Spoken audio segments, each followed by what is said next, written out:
Éternel, Dieu Tout-Puissant, grand Dieu d'Israël, nous te bénissons et nous te rendons toute la gloire ce matin. Nous te disons, Seigneur, un grand merci parce que tu es bon. Tu es fidèle et tu es le Dieu qui n'abandonne aucun de ses enfants. Seigneur, nous te disons merci pour cette grâce que tu nous as encore accordée d'être là présente en ta maison. Seigneur, notre Dieu, ce matin, c'est toi que nous sommes venus honorer. Nous sommes venus te glorifier, Seigneur. Tu as dit dans ta parole que tu honores tous ceux qui t'honorent. Seigneur, notre Dieu, bénis ce peuple qui s'est disposé, qui est venu à ton rencontre, qui a eu faim de toi, qui a eu soif de toi, ô Père éternel. Tu es le Dieu qui sonde les cœurs et les reins, Seigneur. C'est toi qui connais la souffrance, la douleur de tout un chacun. Seigneur, bénis ton peuple. Bénis ces instants, Père de gloire. Que ton esprit, que le Saint-Esprit prenne le contrôle, la direction de toutes choses. Que le Saint-Esprit m'ouvre ce matin l'ensemble. Que le Saint-Esprit change ce matin l'atmosphère de cette salle. Oui, Saint-Esprit, c'est toi l'enseignant par excellence. Oui, Saint-Esprit, parle-nous, enseigne-nous et instruis-nous ce matin. Révèle-nous la pensée parfaite de Dieu pour nos vies ce matin et pour cette Église. Oui, Seigneur notre Dieu, nous abandonnons tout entre tes saintes mains ce matin. Oui, Seigneur, bénis cette parole. Que cette parole ce matin puisse se trouver près d'eux. Que cette parole fortifie davantage ton peuple. Seigneur, je me confie à toi et je m'abandonne entre tes saintes mains ce matin. Seigneur, je ne suis pas mieux que toutes ces personnes qui sont ici présentes. Je ne suis pas extraordinaire. Je ne suis pas spécial, Seigneur. Mais si je me tiens debout devant ton peuple, c'est juste par ta grâce. Alors pourquoi ce matin, je me diminue afin que toi, Seigneur, tu sois élevé. Je m'efface afin que toi, tu apparaisses au Père de gloire. Ce peuple t'appartient, Seigneur notre Dieu. Papa, glorifie-toi au milieu de ton peuple ce matin. Seigneur, que toute la gloire te revienne. Dans le nom de Jésus-Christ, nous avons ainsi prié. Amen. Amen. Ok. Nous voyons nos Bibles dans le livre de Matthieu, chapitre 5. Matthieu, chapitre 5, verset 1 jusqu'au verset 14.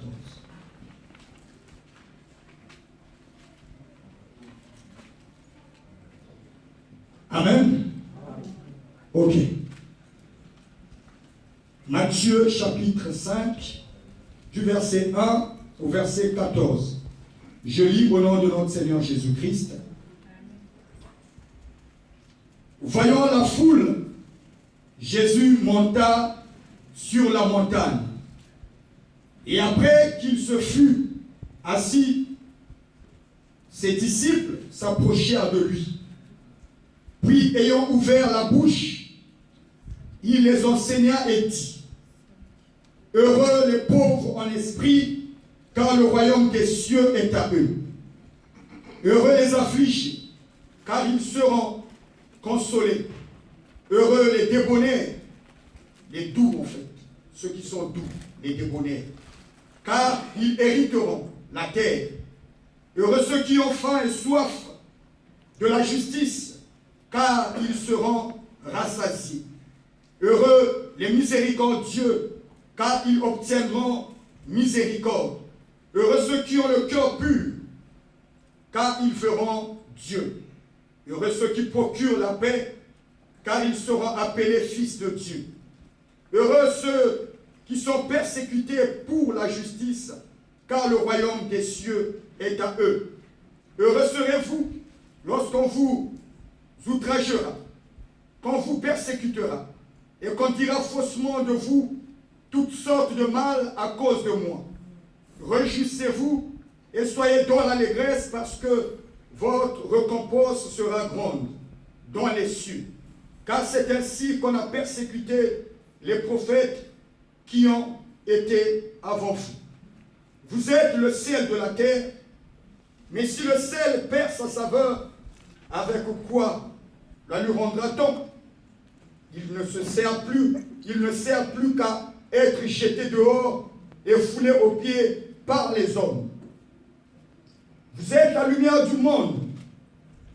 Une ville située sur une montagne ne peut être cachée et on n'allume pas une lampe pour la mettre sous le boisseau, mais on la met sur le chandelier et elle éclaire tous ceux qui sont dans la maison.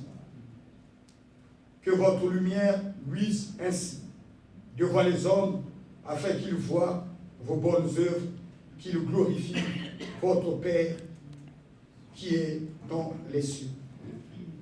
Amen. Okay. Bien-aimés dans le Seigneur, lorsque je méditais ce texte, ce discours de Jésus, les autres disent le sermon. Ce sermon que Jésus avait fait sur la montagne. Bien-aimé, ce discours ou ce sermon, il est le plus grand discours ou enseignement que Jésus avait donné à ses disciples. J'ai dit, tu peux l'appeler sermon ou discours. Mais le sermon, c'est une affirmation solennelle en vue d'attester la vérité ou la véracité d'un fait. Le sermon, bien-aimé, c'est une promesse solennelle. J'ai dit ce discours, ce sermon de Jésus sur la montagne était centré sur 8 points. Ces 8 points, bien-aimés, très souvent, on les appelle les béatitudes. Et je regardais le dictionnaire, selon Larousse, les béatitudes sont la félicité parfaite des élus. Le bonheur, c'est-à-dire le bonheur parfait. Le bonheur suprême. Les béatitudes, bien-aimés, nous enseignent que le bonheur résulte dans la pratique de certaines vertus que Dieu approuve. Bien-aimés dans le Seigneur, ceux qui aspirent rentrer dans le royaume de Dieu, ou ceux qui aspirent, bien-aimés, à être heureux dans leur vie, doivent les pratiquer et les développer dans le temps présent. Tout enfant de Dieu, tout disciple, tout chrétien devrait aspirer à ces vertus et à les manifester.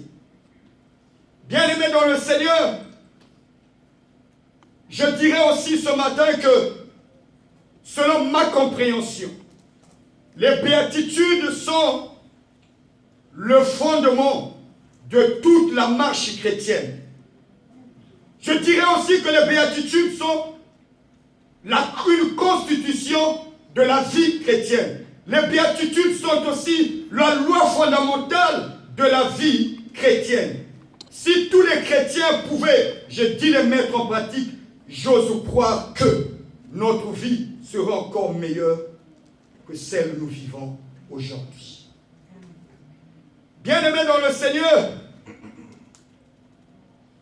je lisais ce texte, mais il y a quelque chose qui a attiré mon attention. La Bible dit, heureux les pauvres en esprit, car, suivez-moi bien, heureux les pauvres en esprit, car le royaume des cieux est à eux. Heureux les affligés, car ils seront heureux. Heureux les affligés, car ils seront consolés. Heureux les débonnaires, car ils hériteront la terre. Heureux ceux qui ont faim et soif de la justice, car ils seront rassasiés. Heureux les miséricordieux, car ils obtiendront miséricorde. Heureux ceux qui ont le cœur pur, car ils verront Dieu.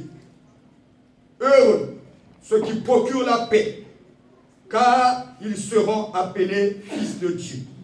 Heureux ceux qui sont persécutés pour la justice, car ils héritent, car le royaume des cieux est à eux. Heureux serez-vous lorsqu'on vous outragera, qu'on vous persécutera et qu'on dira faussement de vous toutes sortes de mal à cause de moi. la chose qui a attiré mon attention, c'est quoi? C'est le mot justice. Lorsque vous regardez ces 8 points, ces béatitudes, il y a un seul mot qui revient 2 fois. C'est le mot justice. Et là, bien-aimé dans le Seigneur, j'ai compris que la justice était quelque chose d'important, d'important pour Dieu. Et toutes ces béatitudes commencent par heureux. Le mot heureux veut juste dire le bonheur. Bien-aimé dans le Seigneur, je veux ce matin me focaliser sur le verset 6. Donc, heureux ceux qui ont faim et soif de la justice, car ils seront rassasiés. Bien-aimé dans le Seigneur,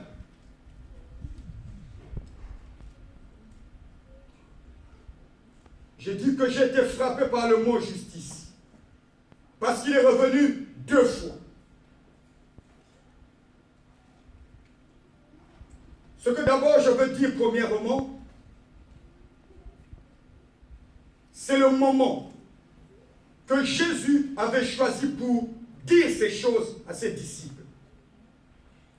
Si vous retournez en arrière, la Bible dit que Jésus venait de commencer son ministère. Et il venait d'avoir, bien aimé, ses premiers disciples, ses premiers adeptes.